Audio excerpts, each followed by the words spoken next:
ನಮಸ್ಕಾರ ಸ್ನೇಹಿತರೆ, ಇವತ್ತಿನ ವಿಡಿಯೋದಲ್ಲಿ ತುಂಬಾ ಸಿಂಪಲಾಗಿ ಟೇಸ್ಟಿಯಾಗಿ ಅನ್ನ ತಿನ್ನೋಕ್ಕೆ ಆಗಲ್ಲ ಅಂದವರು ಸಹ ಇಷ್ಟಪಟ್ಟು ತಿಂತಾರೆ. ಈ ರೀತಿ ರಸಮ್ ಮಾಡ್ಕೊಳ್ಳಿ. ಹುಳ್ಳಿ ಕಾಳಿನ ರಸಮ್ಮು ತುಂಬಾ ಚೆನ್ನಾಗಿರುತ್ತೆ, ಟೇಸ್ಟೂ ಅಷ್ಟೇ ತುಂಬ ರುಚಿಯಾಗಿರುತ್ತೆ. ಹಾಗೆ ನನ್ನ ಚಾನಲನ್ನು ಫಸ್ಟ್ ಟೈಮ್ ಯಾರೆಲ್ಲ ನೋಡ್ತಾ ಇದ್ದೀರೋ ಒಂದು ಸಬ್ಸ್ಕ್ರೈಬ್ ಮಾಡಿ, ಹಾಗೆ ಒಂದು ಲೈಕ್ ಮಾಡಿ.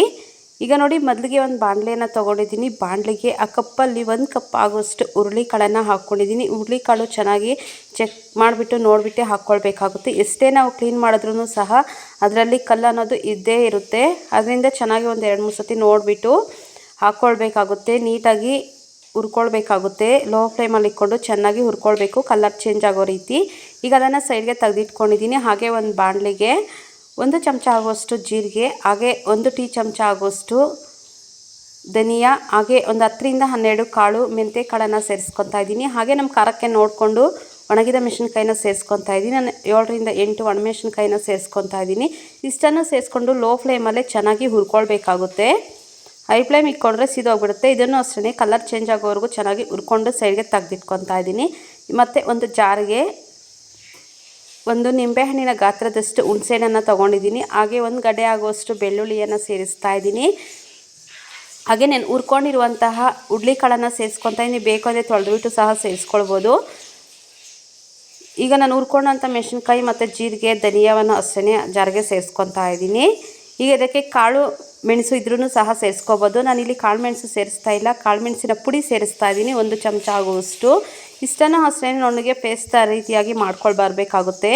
ನೀರು ಸ್ವಲ್ಪ ಸೇರಿಸ್ಕೊಂಡು ನುಣ್ಣಗೆ ರುಬ್ಕೊಳ್ಬೇಕು. ಈಗ ನೋಡಿ, ರುಬ್ಕೊಂಡು ಬಂದಿದ್ದೀನಿ. ರುಬ್ಕೊಂಡು ಬಂದು ಸೈಡ್ಗೆ ತೆಗೆದಿಟ್ಕೊತಾ ಇದ್ದೀನಿ. ಈಗ ಒಂದು ಬಾಣಲಿಗೆ 4ರಿಂದ 5 ಚಮಚ ಆಗುವಷ್ಟು ಎಣ್ಣೆಯನ್ನು ಸೇರಿಸ್ತಾ ಇದ್ದೀನಿ. ಎಣ್ಣೆ ಸೇರಿಸ್ಬಿಟ್ಟು ಎಣ್ಣೆ ಕಾದಾದಮೇಲೆ 1/4 ಟೀ ಚಮಚದಷ್ಟು ಸಾಸಿವೆಯನ್ನು ಸೇರಿಸ್ತಾ ಇದ್ದೀನಿ. ಸಾಸಿವೆ ಚಟಪಟ ಅಂತ ಸಿಡಿದ್ಮೇಲೆ ಸ್ವಲ್ಪ ಕರಿಬೇವನ್ನು ಸೇರಿಸ್ತಾ ಇದ್ದೀನಿ. ಕರಿಬೇವು ಅಷ್ಟೇ ಚಟಪಟ ಅಂತ ಸಿಡಿದ್ಮೇಲೆ ಇದಕ್ಕೆ ನಾನು ಯಾವುದೇ ರೀತಿ ಈರುಳ್ಳಿ ಬೆಳ್ಳುಳ್ಳಿಯನ್ನು ಉಪಯೋಗಿಸಿಲ್ಲ, ರುಬ್ಬಕ್ಕಷ್ಟೇ ನಾನು ಬೆಳ್ಳುಳ್ಳಿಯನ್ನು ಉಪಯೋಗಿಸಿದ್ದೀನಿ.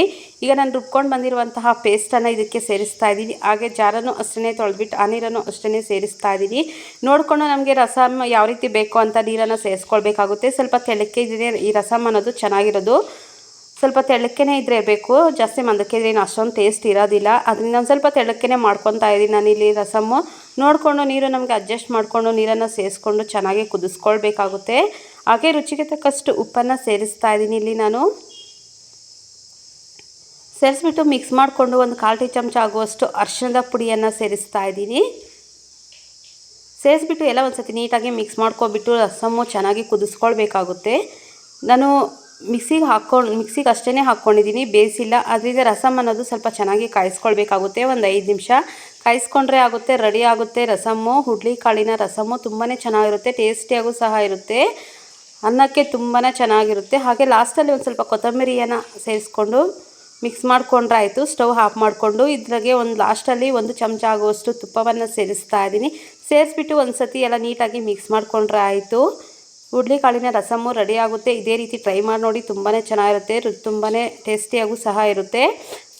ನೋಡಿ, ರೆಡಿ ಆಗಿದೆ ಹುರುಳಿಕಾಳಿನ ರಸಮ್ಮು. Thank you for the watching.